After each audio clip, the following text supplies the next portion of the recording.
Good morning guys. ඉතින් අද උදේ පාන්දරම අපි ආවේ ලෝක උරුමයක් වුණ සිංහරාජ වනාන්තරේ බලන්න.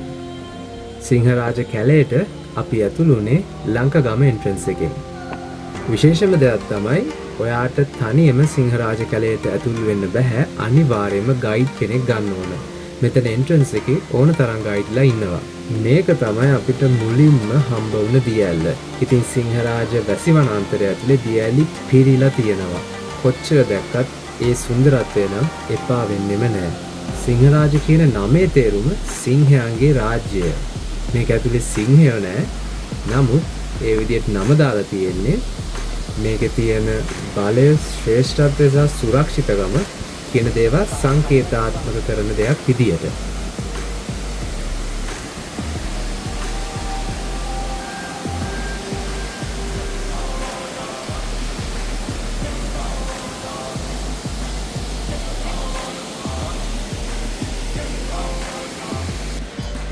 ඉතින් මේක යුනෙස්කෝ ලෝක උරුමයක් බවට පත් වෙන්නේ 1988 දී.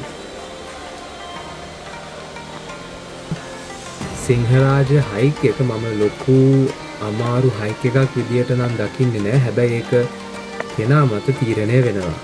අපිට සාමාන්‍යයෙන් ගිහිල්ලා එන්න සම්පූර්ණ හයික් එකට පැය 3ක් විතර ගියා.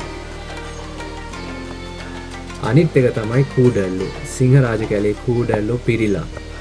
ඉතින් ඒකට හරියන්න ඕන දේවල් මතකින් අරන් එන්න. සිංහරාජය කියන්නේ ශ්‍රී ලංකාවේ විශාලතම සදා හරිත තෙත් වනාන්තරය. ඉතින් මේකේ තියෙන සත්තුන්ගේ සහ ගස් වලින් 60%කටත් වැඩි ප්‍රමාණයක් ලෝකයේ කිසිම තැනකින් හොයාගන්න බෑ.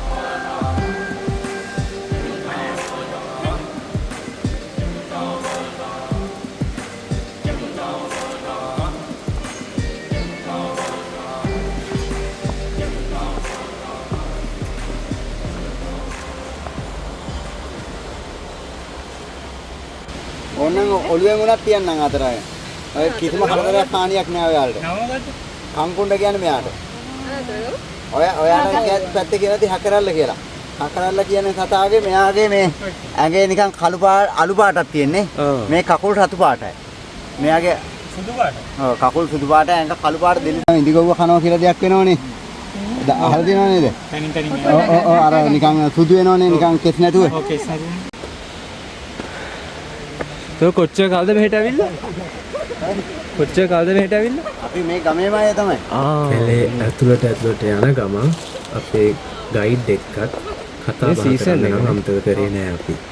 ඉතින් මේ වගේ හොඳ පළපුරුදු ගයිඩ්ලා තමයි ඕගොල්ලන්ට සිංහරාජ වනාන්තරයේ ඇතුළට යද්දි හම්බ වෙන්නේ.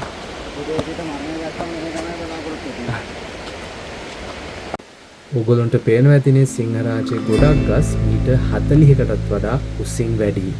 ඉතින් මේ ගොඩක් උස ගස් එක්ක අපි බලද්දි හරිම කුඩා මිනිස්සු.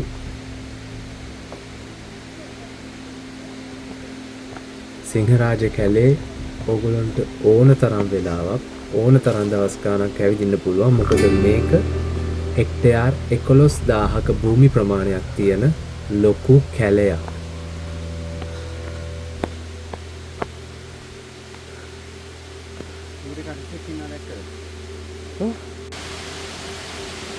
යන්න පුළුවන්.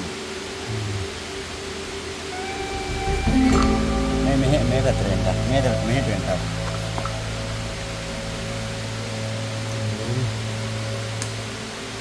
නෑ. හයික් එක යන අතරතුර පොඩ්ඩක් නැවතිලා මෙතනින් වතුර ටිකක් බීලා මහන්සි ඇරියා.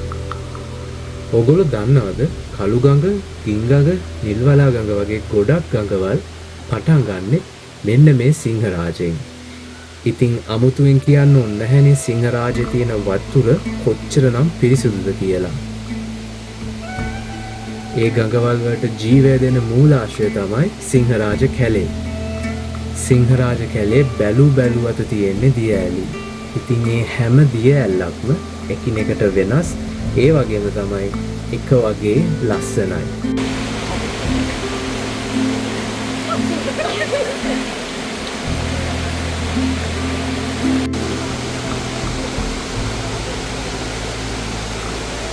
ඔයා විසයි ගොඩක්. විස උනාද එළවල ගහන කෙනෙක් නෙමෙයි. දැන් අර ඔයාලට පේනවද අර උඩ අත්තේ වලින් ගැටුවක් ගහගෙන ඉන්නේ. එයා ඒ වික ප්‍රමාණය තමයි විසයි. අර මේ ඔබගේ එයා හිරලෙනිය දැක්කට පස්සේ එයා විසයි.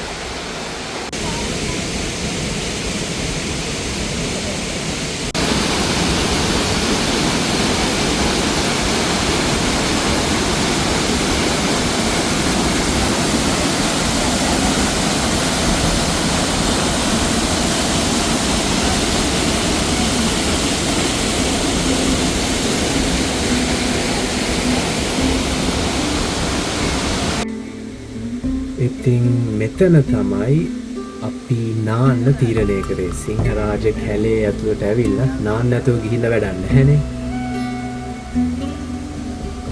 ඒ වගේම තමයි හැම දියැලකම නාන්න බෑ. ගයිඩ් කියන තැන තමයි අපිට නාන්න වෙන්නේ.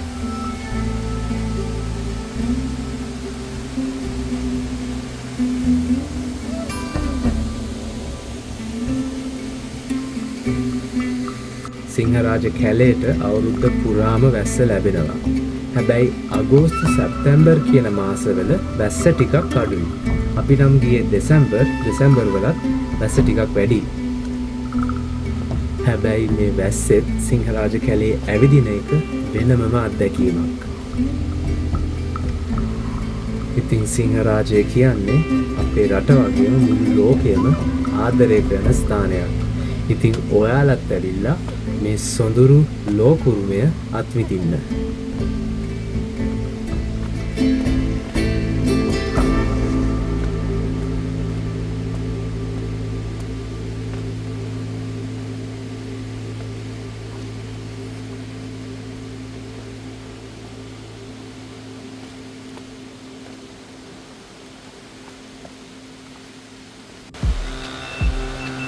ඊළඟ වලොග් එකේදී මම දාන්න සිංහරාජය බලලා අපි කොහෙද නැවතුනේ කියලා.